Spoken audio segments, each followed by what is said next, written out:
Tombo ati iku lima perkarane. Kaping pisan maca Quran lan maknane. Kaping pindho salat wengi lakonana. Kaping telu wong kang saleh kumpulana. Yo kaping papat kudu weteng ingkang luwe. Kaping lima dikir wengi ingkang suwe. Salah sawijine sapa bisa ngelakoni. Insya Allah Gusti Allah nyembatani.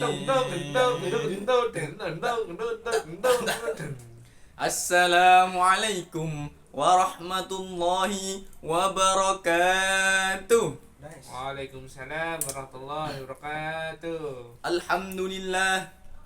Alhamdulillah. Alhamdulillahilladzi hadana lihada wa ma kunna linahtadiya laula an hadana Allah. Wassalatu wassalam ala sayyidil anam wa ala alihi wa sahbihi ajma'in wa la hawla wa la quwwata illa billahil aliyyil azim, amma ba'd. Nah, sebelum kita mulai dakwah kita kali ini, izinkan saya untuk melantunkan pantun sebentar. Bendera merah berkobar-kobar, ikan kecil ditebar-tebar. Jika amarah berkobar-kobar, maka kuatkan hati untuk bersabar. Nah, pantun kita kali ini juga berkaitan dengan pembahasan yang akan kita bahas dalam dakwah kita kali ini, yakni tentang sabar. Ya, sabar merupakan kata serapan dalam bahasa Arab yang bermakna menahan diri. Perilaku sabar akan mudah diterapkan jika Anda memahami makna dan hikmah yang diperoleh atas amalan sabar tersebut. Maka itu, mulailah menerapkan rasa sabar dalam kehidupan sehari-hari. Dan sadar bahwa ternyata kehidupan dunia tidak terlepas dari bermacam cobaan. Ya, namun pada hakikatnya Allah sedang menguji umatnya apakah bisa melalui sebuah ujian dengan sabar atau tidak sabar. Untuk itu, marilah bertindak sabar selagi masih diberi kesempatan hidup di dunia ini. Sabar secara bahasa berarti al-habsu, yaitu menahan diri. Sedangkan secara syariat, sabar itu yakni menahan diri dalam 3 perkara. Perkara yang pertama yakni sabar dalam ketaatan kepada Allah Subhanahu wa taala. Yang kedua yakni sabar kepada hal-hal yang diharamkan. Dan yang ketiga yakni sabar atas takdir Allah yang dirasa pahit atau musibah. Nah, saat mengalami musibah, Allah Subhanahu wa taala memerintahkan kita untuk menghadapinya dengan 2 hal, yakni dengan sabar dan sholat. Sebagaimana dalam surat Al-Baqarah ayat 153 Allah berfirman, Ya ayyuhalladzina amanu ista'inu bis-sabri was-salah, innallaha ma'as sabirin. Hai orang-orang yang beriman, jadikanlah sabar dan sholat sebagai penolongmu. Sesungguhnya Allah beserta orang-orang yang sabar. Nah, jelaslah dalam ayat tersebut itu kita diperintahkan untuk sabar dan sholat. Bahkan disebutkan sabar dulu baru kemudian kita sholat. Hadirin yang dirahmati Allah, bukan hanya saat mengalami musibah kita dituntut untuk sabar. Seperti dalam pengertian sabar secara syariat yang saya sampaikan tadi, ya, maka kita juga dituntut untuk sabar dalam ketaatan kepada Allah dan hal-hal yang diharamkan. Mengapa terhadap 2 hal itu kita juga dituntut untuk sabar? Ya karena tidak mudah menjalaninya. Bahkan sebagian orang itu juga sangat berat gitu loh. Taat kepada Allah Subhanahu wa taala dan menjauhi hal-hal yang diharamkan itu bukan perkara yang ringan, semudah membalik telapak tangan. Bagi orang-orang yang ingkar kepada Allah dan tidak ikhlas menjalani kehidupan, itu sangatlah berat. Mengapa? Karena taat kepada Allah Subhanahu wa taala itu berarti kita banyak mengorbankan kelezatan dunia dan berlaku prihatin, tidak mengumbar hawa nafsu atau kesenangan duniawi. Contoh kecil, kita diperintahkan untuk berpuasa di bulan Ramadan. Bukankah puasa ini kita menahan diri dari perkara-perkara yang menyenangkan? Makanan dan minuman yang lezat tidak boleh dikonsumsi saat siang hari. Kemudian mengumbar syahwat pun juga dilarang. Padahal semuanya itu adalah perkara-perkara yang menyenangkan bagi kita umat manusia. Hadirin yang dirahmati Allah, lalu bagaimana cara kita untuk bisa bersabar sesuai dengan pengertian syariat tersebut? Nah, saat kita mengalami musibah, maka kita dituntun untuk mengucapkan kalimat inna lillahi wa inna ilaihi raji'un.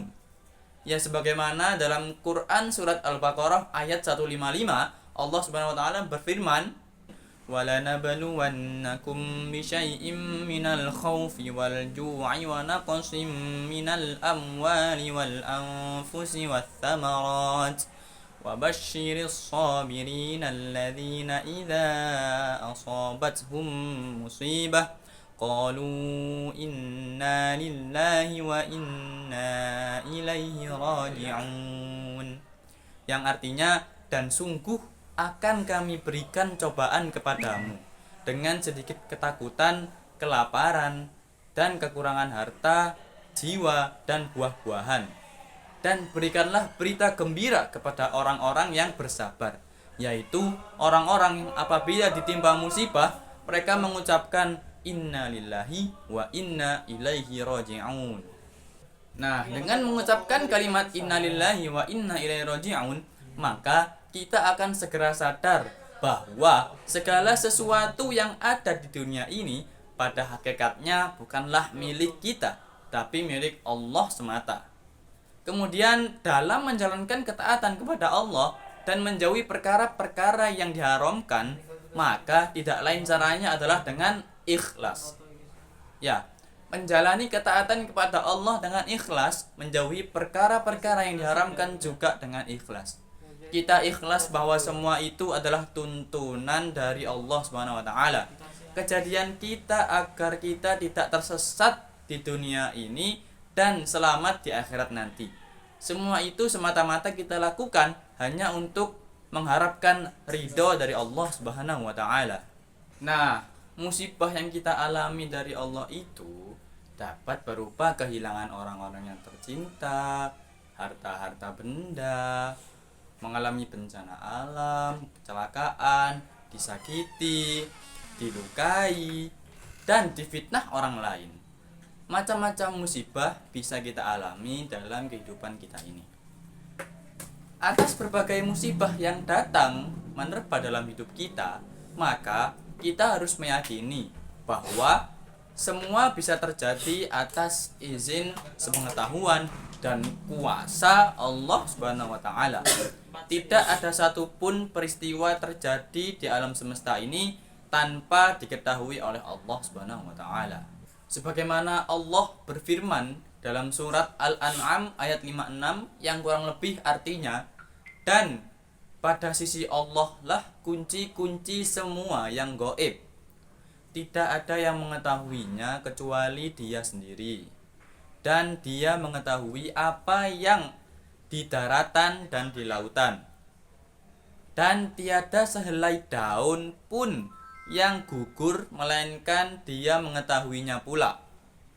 Dan tidak jatuh sebutir biji pun dalam kegelapan bumi, dan tidak sesuatu yang basah atau yang kering melainkan tertulis dalam kitab yang nyata atau yang kita ketahui, yakni kitab Lauh Mahfuz. Nah, dari ayat di atas ini, dari ayat yang sudah saya jelaskan tadi, yakni jelaslah bahwa segala sesuatu di alam semesta ini diketahui oleh Allah Subhanahu wa taala, Bahkan sehelai daun yang gugur pun Allah mengetahuinya. Karena Allah itu yakni Maha mengetahui.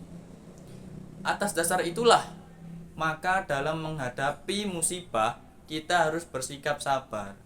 Karena musibah tersebut pasti atas pengetahuan Allah Subhanahu wa taala. Hadirin yang dirahmati Allah, sabar adalah suatu sikap menahan emosi dan keinginan serta bertahan dalam situasi sulit dengan tidak mengeluh sama sekali. Hadirin yang dirahmati Allah, demikian ceramah yang singkat ini saya sampaikan. Mohon maaf atas segala kekurangan.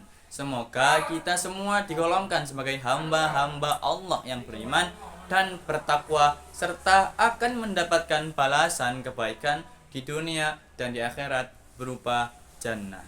Amin, amin, amin ya rabbal alamin. Wabillahi taufik wal hidayah wa ridha wal inayah. Assalamualaikum warahmatullahi wabarakatuh.